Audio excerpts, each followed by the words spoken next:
Guys, benarkah di sini Biden meniru cara Jokowi untuk berhasilnya turunkan inflasi?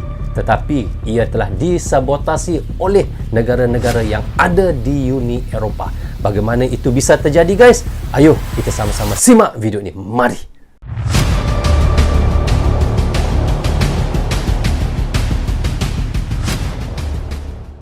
Assalamualaikum, apa khabar semua? Berjumpa lagi kita di dalam Brozul Channel, guys. Apa khabar anda orang Indonesia, orang Malaysia dan di seluruh Nusantara? Apa khabar anda semua? Jika sihat, Alhamdulillah, itulah sebaiknya rezeki yang Allah berikan kepada kita, iaitu kesehatan dan umur yang panjang. Okey, hari ini saya mahu menactionkan satu video daripada channel, iaitu bagi-bagi. Teman-teman boleh pergi ke channelnya, klik butang subscribe dan klik tombol loceng tanda dukungan anda juga kepada channel bagi-bagi. Okey, judul yang kita reactionkan tadi, Biden tiru cara Jokowi berhasil turunkan inflasi tapi disabotasi Uni Eropah. Benarkah begitu, guys? Apa yang disabotasi oleh Uni Eropah kepada AS dan sehingga AS tidak berpuas hati kepada negara-negara yang ada di Uni Eropah itu, sedangkan itu adalah negara-negara sekutu dia juga, tetapi dia tidak berpuas hati dan mengatakan, dan ada rumus yang mengatakan AS juga mahu keluar daripada Uni Eropah itu. Benarkah itu akan berlaku, guys? Jadi itulah yang menjadi tanda tanyanya. Dan apa yang bisa kita banggakan di sini, guys, bagaimana ya kehebatan, iaitu kecerdikan kebijakan Bapa Presiden Jokowi sehingga ditiru oleh banyak negara-negara di luar, guys, termasuk juga negara-negara yang ada di Eropah, meniru apa yang dilakukan oleh Bapa Presiden Jokowi bagaimana untuk menangani krisis yang akan berlaku pada tahun 2023 ini dan katanya akan berlanjutan hingga pada 2024, guys. Kita tahu ya, krisis pada tahun 1998 iaitu sangat dahsyat ya, dan banyak negara-negara yang muflis dan banyak juga kita lihat smelter, pabrik-pabrik yang telah ditutup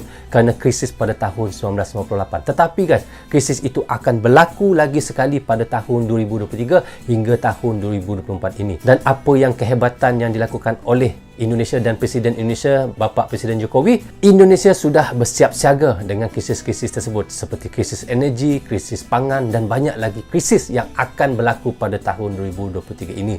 Jadi itulah yang dicontohi oleh banyak negara-negara yang ada di Eropah dan juga termasuklah juga AS pun meniru bagaimana strategi yang dilakukan oleh Indonesia itu. Tetapi malangnya apa yang dilakukan oleh Joe Biden ataupun AS telah disabotasi oleh negara-negara sekutunya yang ada di Eropah itu, guys. Jadi bagaimana ceritanya, guys? Tetapi sebelum itu saya mohon kepada teman-teman tonton video ini hingga habis agar kita tidak gagal faham apa yang disampaikan oleh bagi-bagi. Dan selepas itu saya akan memberi sedikit komentar di hujung videonya. Tanpa basa-basi dan tanpa berlengah lagi, ayo kita sama-sama tonton direction bersama dengan Brozul Channel. Mari.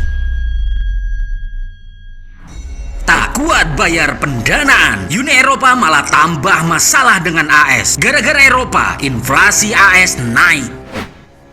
Ekonomi global yang sulit diprediksi, sulit dihitung, sulit dikalkulasi.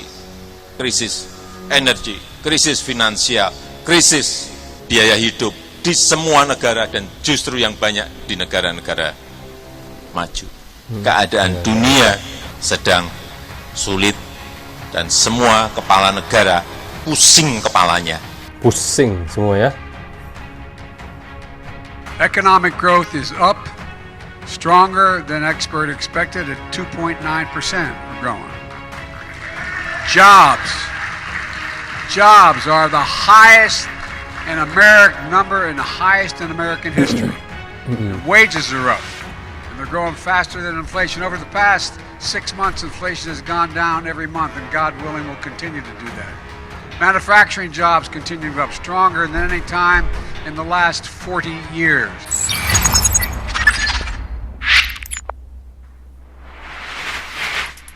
Sahabat bagi-bagi, panas. Semakin bertambahnya umur bumi ini, semakin diambang ketidakpastian. Masalah yang terjadi dalam beberapa negara. Hingga dikabarkan, AS juga akan tinggalkan Eropa karena beberapa persoalan Uni Eropa yang tidak disetujui AS. Sampai-sampai kebijakan yang dilakukan Indonesia akan ditiru oleh AS karena paling signifikan hasilnya yang berbalik dengan Uni Eropa. Konflik persaingan dan persoalan industri yang dilakukan Uni Eropa yang baru-baru ini bisa berdampak negatif ke AS karena bisa menambah inflasi bagi AS. Bagaimana bisa hal ini terjadi? Apakah persaingan itu akan mengalami kekalahan bagi AS sebagai negara adidayanya? Simak video ini baik-baik agar kalian tidak salah paham. Mari kita bahas.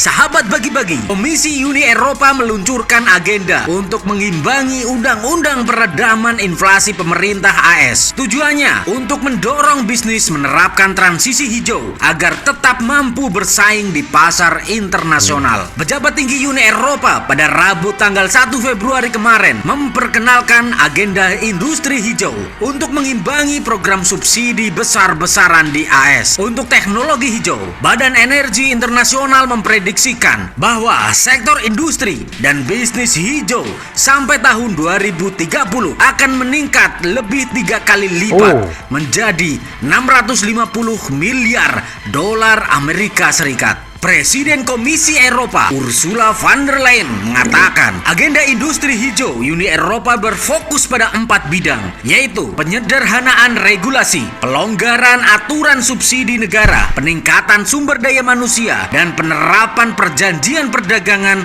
untuk memastikan pasokan bahan mentah yang penting. Namun, Ursula von der Leyen menyebut tidak ada anggaran baru untuk agenda itu. Pendanaannya terutama akan diambil dari dana pemulihan pandemi yang dapat dialihkan untuk melayani industri hijau. Dengan hal ini, bagaimana tanggapan Amerika Serikat terkait tersebut? Apakah mengecamnya? Bagaimana respon Indonesia? Bagaimana respon Indonesia, guys?